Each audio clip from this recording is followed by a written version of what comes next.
Namasté Amédée. Namasté Brenda. Ravi de te retrouver pour cette nouvelle épisode de la série Les pièges de l'ego. Une longue série. Qui se poursuit.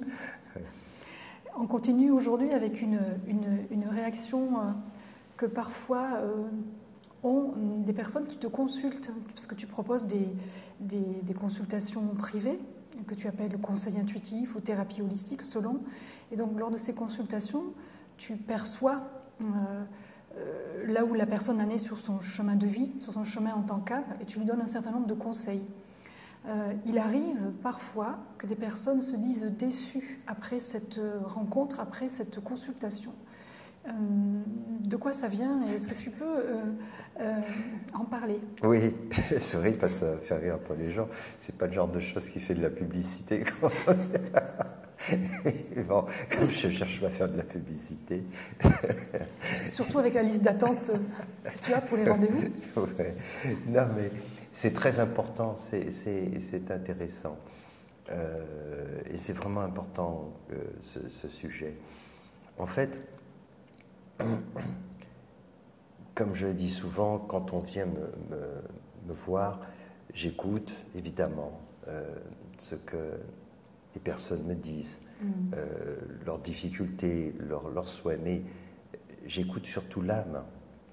C'est cela en fait. Ce qui m'importe, c'est d'aider la personne dans sa dimension spirituelle, pas l'ego. Je ne suis pas l'ami de l'ego. C'est ça en fait. Alors je veux être courtois, je suis courtois, je suis gentil avec l'ego, jusqu'à une certaine limite, mais je ne suis pas son ami. Je suis profondément l'ami de l'âme. Donc je suis véritablement l'ami de l'autre. Alors, qu'est-ce qui se passe bien souvent?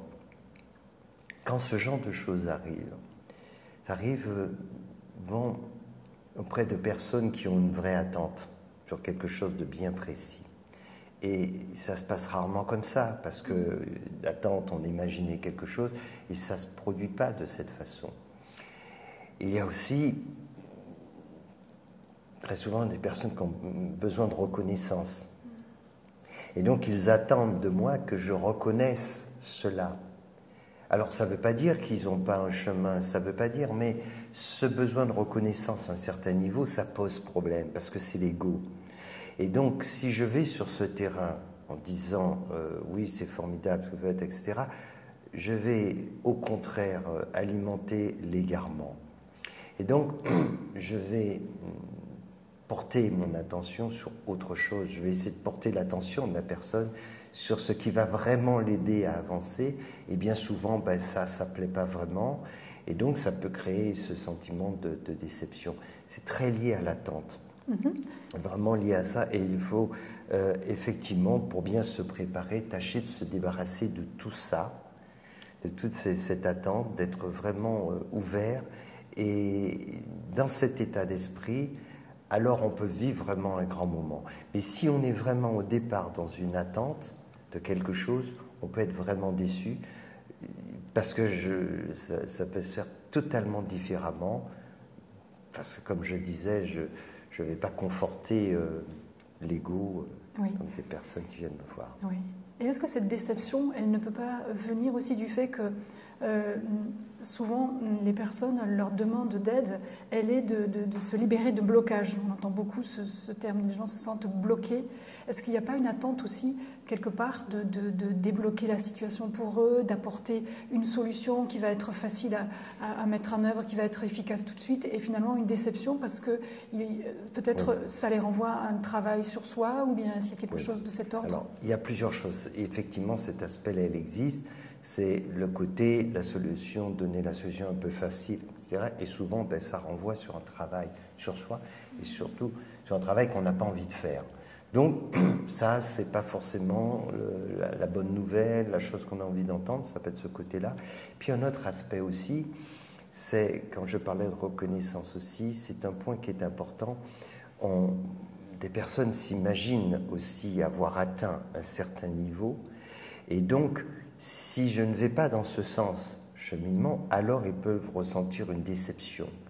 Et là, ils ont l'impression que je parle de choses, ils attendaient autre chose, etc. Qui ne les concerne plus. Qui ne les concerne plus. C'est exactement le terme qu'ils ont déjà compris, qu'ils ont déjà réalisé. Ils ne comprennent pas très bien pourquoi j'insiste là-dessus. Et c'est vrai que c'est assez délicat. Quand quelqu'un arrive dans une approche très ouverte, sans prétention, en toute humilité, c'est plus facile, ce genre de choses. C'est beaucoup plus délicat quand les personnes ont déjà cheminé et ont l'impression d'avoir vraiment bien compris un certain nombre de choses. Et là, ils viennent des fois en disant, voilà, ça j'ai compris, mais il me manque un petit quelque chose, et ils attendent que je leur donne le petit quelque chose, sauf que c'est pas un petit quelque chose qui manque, c'est un grand quelque chose. Et il va falloir travailler sur des fondements qui n'ont pas été suffisamment pris en compte ou mal pris en compte, et ça peut créer aussi la déception. Donc la bonne approche dans tout cela, c'est vraiment, quoi qu'il en soit, quel que soit le chemin qu'on a pu parcourir, quelle que soit l'expérience, essayer de venir d'une façon très ouverte, d'une façon très neutre, et pas faire de projection. D'ailleurs, ça me fait penser à quelque chose, tu es bien placé pour le savoir. Quand toi, tu fais ce travail d'hypnose et surtout de régression, si les gens se font tout un film en se disant déjà, j'imagine que j'ai été comme ça dans telle vie, ou j'ai fait telle chose, ils risquent d'être très déçus parce qu'il peut ne rien se passer du tout. Ou rien de tout ça. Rien de tout ça, ou peut-être ils vont juste vivre une vie comme ça, où ils vont se retrouver à être simplement jardiniers et à labourer le sol, ou alors peut-être homme ou femme de ménage. Et franchement, c'est pas forcément une expérience extraordinaire qu'ils vont faire. Ils n'auront peut-être pas envie de raconter ensuite. Tu sais, ma dernière réincarnation, tu sais ce que je faisais, etc. Donc, et pour autant, elle peut avoir énormément de sens. Et elle peut leur révéler des choses extraordinaires. Mais voilà, c'est ces projections que l'on peut avoir qui nous empêchent finalement d'aborder les choses avec cette ouverture d'esprit et qui peuvent nous dévoiler des choses importantes pour autant. C'est vrai, tu citais l'exemple des régressions. J'ai remarqué quasiment de façon systématique que les personnes qui venaient avec l'état d'esprit le plus ouvert, le plus humble, le plus réceptif, vivaient des expériences absolument extraordinaires de régression dans les vies antérieures, mais dans l'entrevie, recevaient des messages spirituels très profonds. Et les personnes qui avaient déjà regardé des centaines d'heures de vidéos sur Internet, qui pensaient déjà savoir tellement de choses, elles n'arrivaient même pas à entrer dans l'expérience, tellement le mental était présent. Si on t'a dit tu étais Jeanne d'Arc, puis ensuite tu as été aussi Napoléon, et puis tu as été la roi ou la reine d'Égypte et tout, ça va être compliqué pour t'amener dans une incarnation qui n'a peut-être rien à voir, où tu vas te retrouver au fin fond d'un cachot, dans des situations totalement anonymes. Ou à Bombay, à pousser un rickshaw, ou faire des choses comme ça, une vie très très différente. C'est moins attrayant. Sur ce côté de déception par rapport à ces messages intuitifs, parce que finalement, quand les personnes te consultent, c'est quelque part pour écouter cette intuition qu'elles n'arrivent pas. Quand on n'arrive pas à écouter notre propre intuition, on fait appel à quelqu'un qui a ses capacités intuitives et qui a aussi le recul, finalement, le détachement vis-à-vis de notre propre vie pour nous donner ses perceptions. Toi, en l'occurrence, c'est ce que tu fais avec, en plus, de façon très profonde, avec la perception de l'âme, de la dimension spirituelle. Est-ce que finalement, cette déception par rapport à ce que tu leur dis n'est pas à mettre en parallèle avec notre difficulté à écouter notre intuition? Parce que si on écoutait vraiment notre intuition à 100%, on ne serait pas forcément toujours en joie, toujours forcément hyper enthousiaste de ce qu'elle nous dit. Il y a des fois des choses qui sont très enthousiasmantes et des fois l'intuition peut nous dire des choses qu'on n'a carrément pas envie d'entendre. Bien sûr. Alors, pour situer les choses dans le contexte, la plupart des personnes qui font cette démarche quand même pour venir voir ont réfléchi avant, ont eu un parcours, etc. Et donc, je dois dire que les 8-9 personnes sur 10, ça se passe vraiment bien, dans le sens qu'ils sont ouverts à entendre quelque chose, ouverts à se remettre en cause, parce que de toute façon, ils ont essayé beaucoup de choses par ailleurs, auparavant, et donc, il n'y a pas de problème à ce niveau-là. Où c'est plus délicat, souvent, sont les personnes qui ont cheminé, qui ont beaucoup plus ça. Et ceux-là attendent une espèce de validation, une certification, quelque chose, beaucoup, de dire... et ça se passe rarement comme cela. Ça se passe rarement. Et au contraire, parce que généralement on a pris de mauvaises habitudes, c'est passer des choses qui ne vont pas. Et le rôle de quelqu'un comme moi, c'est pas de conforter l'ego, c'est d'éclairer, de montrer qu'est-ce qui coince, qu'est-ce qui ne va pas. Et c'est vrai que parfois je ne fais pas beaucoup cas de ce qui a été fait. Mais tout simplement parce qu'il peut y avoir une interprétation qui est mauvaise au niveau de l'ego.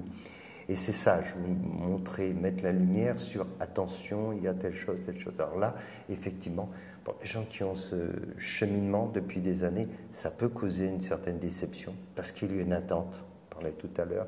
Et quand cette attente, elle n'est pas comblée, on peut être franchement déçu.